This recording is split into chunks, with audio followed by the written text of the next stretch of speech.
Amado por uns, odiado por outros, o líder cubano Fidel Castro é um personagem marcante do século XX. Considerado símbolo da soberania latino-americana por seus seguidores, os dissidentes do regime socialista que ele implantou em 1959 preferem defini-lo como um ditador cruel. A morte de Fidel aos 90 anos volta os olhares do mundo mais uma vez para Cuba. Essa é a pauta do Viva Voz de hoje, que já está no ar pela rádio e também pela TV Univale. Hoje comigo, a acadêmica de jornalismo, Junilgen. Boa tarde, Lisa. Boa tarde também para você que acompanha o Viva Voz pela rádio e pela TV Univale. Também pode interagir conosco nas redes sociais. Estamos no Facebook /Viva Voz Univale. Lá você também pode conferir todos os vídeos dos programas que nós fazemos durante a semana. Twitter e Instagram, estamos como @Viva Voz Univale. Se você tem sugestão de pauta, um tema bem legal, manda pra gente, vivavoz949@gmail.com. Bom, nosso convidado hoje é o professor Sérgio Saturnino Januário, pesquisador em Sociologia Política e responsável pela Êxitos, Comunicação e Pesquisa. Obrigada pela participação, professor. É um prazer sempre muito grande estar aqui. Obrigado novamente.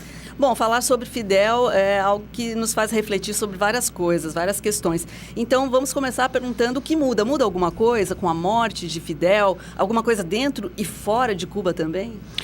Olha, Lisa, talvez a maior incerteza não esteja no fato da morte do Fidel, mas a combinação morte do Fidel e o Trump ganhar as eleições americanas, já que Cuba e Estados Unidos estavam numa relação de abertura e afinidade bastante alongada já com a presidência do Obama. Eu achei interessante que nos bastidores você falou que o Fidel ele era um líder, né, na Revolução, e ele era um carisma em pessoa. Qual é a representatividade dele para o mundo, principalmente dentro da Revolução em Cuba? Então, nós temos muito órfãos do socialismo que andam por aí vagando, né, como zumbis à procura de um líder. Eles sempre encontravam na América Latina o Fidel como esse líder.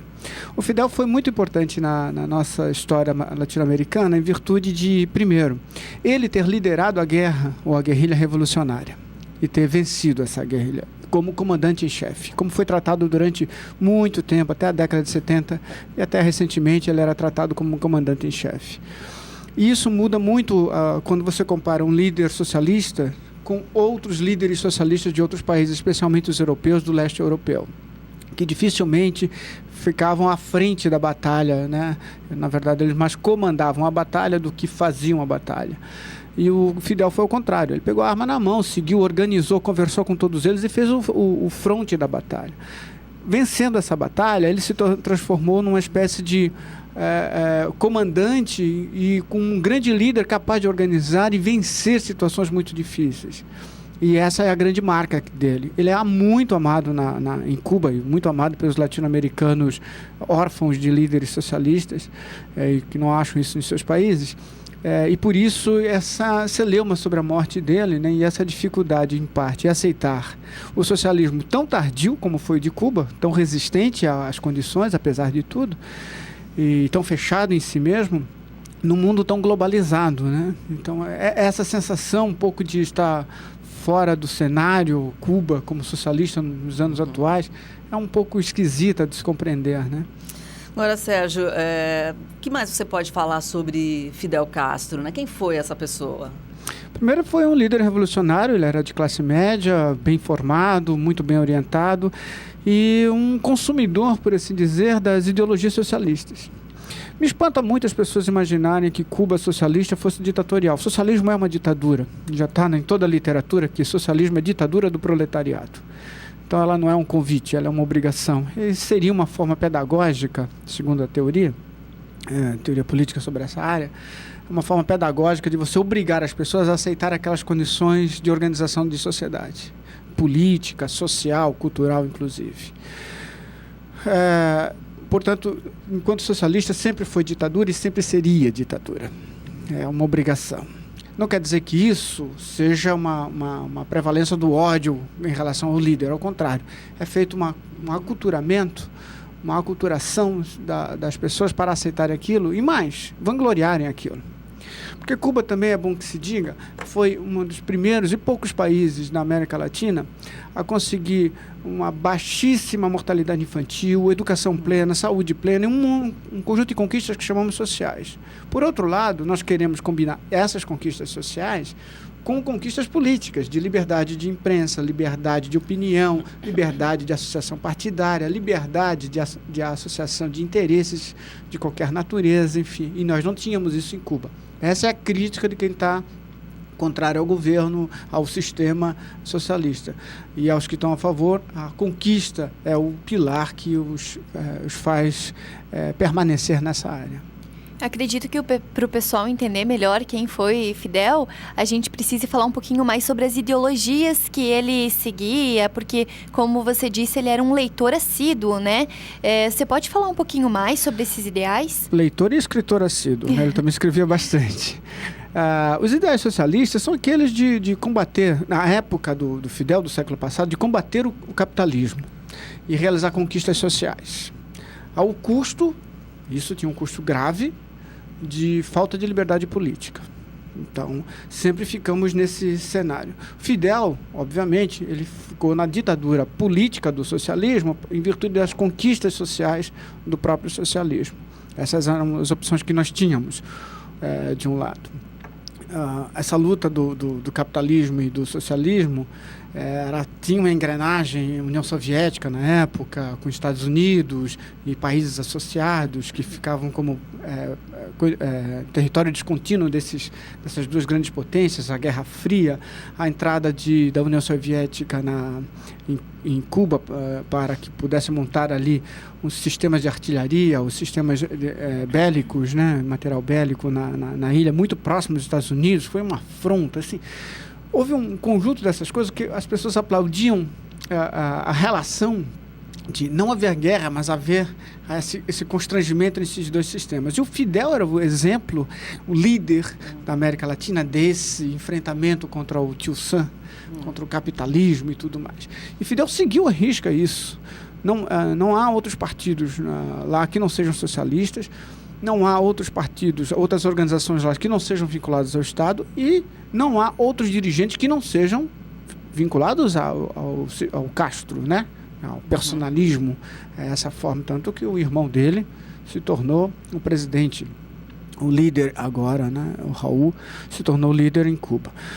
Fidel era um organizador de grandes eventos públicos também, então ele estava muito próximo das pessoas, as pessoas se viam muito próximas dele. Era um grande pai de todo mundo, um grande protetor deles contra os cenários negativos que rondavam o mundo como um fantasma, a puxar correntes noturnas, né, ranger os dentes, essas coisas assim para assustar as criancinhas. Mas então, ele foi esse líder, ele encarnou isso, mas encarnou mesmo. Fez disso sua própria existência. Estava na rua. Os discursos deles eram longuíssimos, aplaudidíssimos. Ele gerava esse amor. E isso é o carisma. E essa era a produção da aceitação desses processos todos. Houve uma tentativa desse carisma em outros países da América Latina. A Venezuela, por exemplo, houve uma ditadura desse novo socialismo no século XXI. Uma aberração, uma vertente, um monstrinho que não conseguiu se manter. Outros países tentaram fazer isso e não conseguiram, vinculados a esse carisma personalista. Mas Cuba conseguiu, e esse é o grande exemplo de sucesso, de ter conseguido, a um custo enorme, diga-se de passagem. Claro que vou arriscar aqui dizer que tem algo de real, de sentimento pessoal dele, né? Ele realmente acreditava nisso, como você disse, ele encarnou todos esses ideais, porque ele realmente se doou para isso, e acho que essa é a verdade que ele transmitia e fazia com que as pessoas, né, o seguissem dessa maneira. Mas essa é a tradução do conceito ideologia, de você encarnar uma ideia de futuro para atuar desde o presente. As ideologias não funcionam mais no momento atual, e é por isso que a gente olha com tanta estranheza para Cuba. Como é que as pessoas podem imaginar o futuro traçado e planejado de determinada maneira, quando o futuro para todos os outros no mundo é extremamente incerto. Mais incerto ainda com o terrorismo.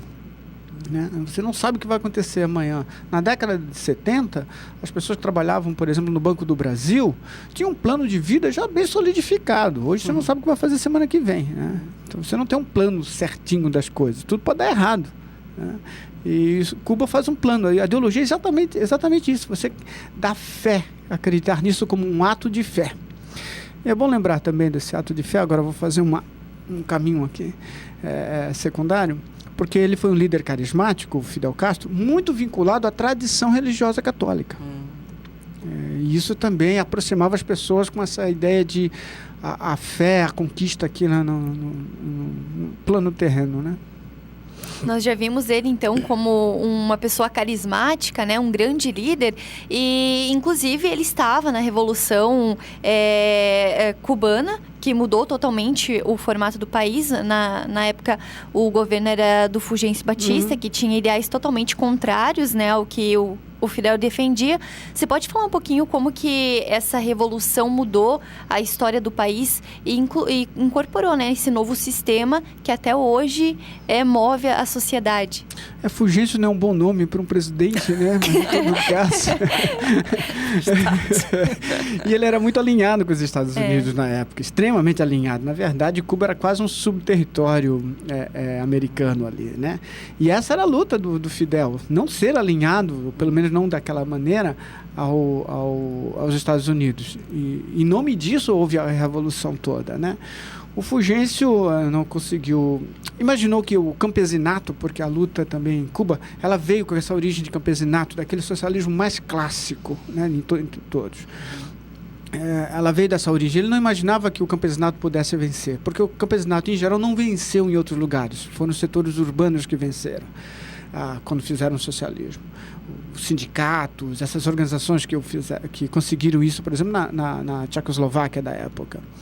Mas ele conseguiu fazer essa vitória, fazer esse entrelaçamento e romper radicalmente com aquela tradição e impor, de outro lado, uma outra tradição, que era a socialista. Todos imaginam que o socialismo seja essa parte dura, mas o socialismo, esse não é o socialismo marxiano, é um socialismo marxista, que tem uma diferença teórica, e Marx não adotava esse tipo de regime. A luta de Marx estava em outro plano, ele talvez bastante mais aprofundado do que se imagina nessas leituras. Marx acreditava que nós devíamos vencer todas as instituições ou instâncias, instituições no sentido de organizações de valor para a vida, que organizam a nossa vida, nós devíamos vencê-la. E as principais que ele achava que nos escravizavam era a religião e a economia liberal, como conquista pessoal, né? O comunismo para ele era uma atitude de tornar tudo comum, eu ver o outro, incluir o outro na minha vida, uma razão da minha própria existência. Isso para ele era o comunismo. Ele escreveu muito pouco sobre o comunismo, quase nada, muito menos de 10% de toda a sua obra fala sobre isso. Ele faz a crítica a essas instituições ou estruturas que entram na nossa cabeça e dizem como você deve fazer. E nesse sentido ele dizia que você não é livre. A liberdade para ele passava por isso, para chegar ao comunismo. O socialismo era um processo pedagógico de ensinamento obrigatório, como as crianças passam nas escolas. Era um processo desse ensinamento para que você pudesse aceitar o comum, a inclusão do outro na sua vida social e política, como respeito a si mesmo. Profundo, né? É extremamente profundo, Marx, embora a maioria das leituras sejam muito rasantes sobre esses aspectos, então, quase cognitivos, psicológicos que Marx lança em suas obras. Sérgio, vou lançar uma pergunta para você responder depois do intervalo. O que você pode falar para a gente sobre o dia a dia em Cuba, né? O que deu certo lá? O que deu certo no sistema socialista implantado em Cuba? Você já falou sobre a educação e a saúde, que é super elogiada em várias instâncias, enfim. Mas como é que é? O que é o dia a dia de quem está vivendo em Cuba? Vamos falar disso depois do intervalo? Tá certo, não é fácil não, hein?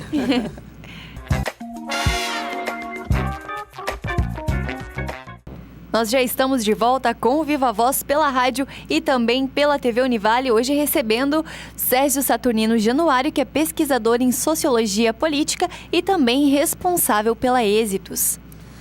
Bom, professor, a gente deixou uma pergunta no ar, né? O que dizer, então, sobre o cotidiano em Cuba, né? Como é a vida por lá e o que deu certo, afinal, nesse regime implantado por Fidel Castro? Vamos ter que lançar parâmetros para poder dar respostas bem adequadas, para não serem pessoais também. Primeiro, se eu lanço um parâmetro de liberdade política, é o pior dos mundos. Você não pode fazer nada não pode ter nenhuma liberdade de pensamento, as rádios não funcionam como funcionam aqui, as TVs muito menos, os jornais menos ainda. Quer dizer, informação pública coletiva é uma coisa extremamente controlada. Você não tem esse tipo de liberdade. Você não pode fazer associação partidária ou de interesse, nem condomínio. Você poderia fazer uma organização condominal lá, porque isso estaria sob custódia política de outra origem. Então, se esse é o parâmetro, é o pior dos mundos. Melhor nem pensar em reativar um negócio desses. Se os parâmetros são outros, são as conquistas sociais, ali você tem coisas relevantes que você não encontra no Brasil, não encontra em outros lugares no mundo. Como a educação. Os médicos vieram para cá recentemente e a forma deles pensarem a vida, exercerem a sua conduta do dia a dia, né, é muito diferente da nossa. Eles são pessoas que olhamos para eles como pessoas simples, e parece que ser feliz é também antes de ser simples, e eles parecem sempre muito felizes com as coisas, né? As conquistas já foram realizadas ou estão a serem realizadas, não são tão difíceis de serem realizadas, porque aparentemente são coletivas. Então, desse ponto dessa comunitas, dessa organização social coletiva, talvez seja um dos melhores dos mundos. O problema é você tentar conciliar a liberdade política, a controvérsia, a divergência com essas conquistas. Se a conquista tem o custo da liberdade política, para a maioria do mundo isso não vale a pena. Se você acha que usar o telefone, como nós usamos aqui, a internet, os canais de comunicação como o WhatsApp, o Facebook, aqui é legal, lá você pode esquecer esse barato. Não tem, não. Se você acha que ter educação, mas não poder exercê-la do ponto de vista das tecnologias, ter saúde, mas não poder sair do país para fazer grandes viagens ou estudar em outros lugares, você ter instrumentos de comunicação e coletivismos fortes, mas não poder exercer isso ou divergir disso é suficiente? Ok. Talvez lá então você encontre isso. Só que no mundo hoje não aceitaria tão facilmente uma ou outra coisa. Queremos os dois. Né? A gente, assim, mais um pouquinho não teria testa, só olho. Né? Olho grande para essas duas coisas. Né? Então, nós gostaríamos disso. E a modernidade toda, todas as teorias de sociedade que você encontra desde 1800 para cá, todas as obras, que são teorias de sociologia, são teorias sobre a sociedade, elas vão construindo como surge o indivíduo, afinal de contas. Como exemplo, antes nós não tínhamos pratos separados numa mesa, cada um com suas porções. Cada um que pegasse no coxinho que tinha, o seu pedaço de proteína animal, carne de um animal qualquer. O prato foi essa divisão entre pessoas, cada um com o seu território, com as suas coisas. Ele vai criando um tipo de indivíduo incompatível com esse coletivismo. Como ele está impregnado na origem, as construções do meu, seu, são construções de posse e propriedade, né, e não de outros usos, por exemplo. Nós teríamos muita dificuldade de termos países socialistas. Na verdade, nós no Brasil não somos nem mesmo considerados liberais. Né? Tem autores que eu gosto, é uma preferência pessoal, que dizem que nós somos no máximo patrimonialistas. Pegamos o que é público e tornamos ele privado. Convertemos assim. O dia que formos liberais, a gente vai dar um avanço histórico em termos de organizações. Estamos tentando fazer isso. Recentemente, com a organização de Estado e algumas revisões recentes. Mas é muito difícil. Ou seja, ser socialista hoje é ser um zumbi à procura de um líder. E agora, com a morte do Fidel, vai ficar mais difícil encontrar. Né? Talvez os zumbis estejam também no final da sua vida, se assim se poderia dizer, né? Legal, você fez essa relação tentando comparar um pouco do que acontece aqui no Brasil, né, e o que acontece lá em Cuba, porque é diferente pra gente pensar que se fosse pra lá não ia poder mandar uma mensagem no WhatsApp, não ia poder utilizar uma rede social. Durante todo esse sistema que ainda, né, está ativo por enquanto, como que foi a relação de Cuba com os outros países, já que há diferenças tão grandes entre eles, né? Apesar das diferenças gritantes, há uma certa, na América Latina, uma certa aceitação desse catolicismo revolucionário. Né? Nós temos essas teorias que vinculam religião e essas revoltas ou essas revisões de vida na parte política. Né? nós teríamos uma certa aceitação. O próprio governo Lula foi um governo alinhado com a Venezuela e alinhado com Cuba.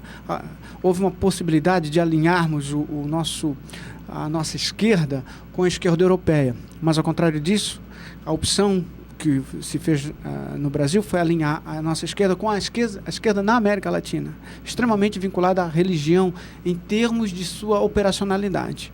Né, dessas questões de fé mesmo, acreditar em alguma coisa salvadora e ter um líder carismático que seria o grande salvador, né,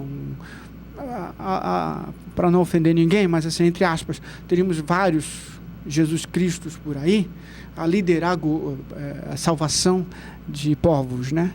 Mais ou menos assim que se der um carisma extremamente patológico depois, no final de contas, no nosso período aqui, no caso da América Latina.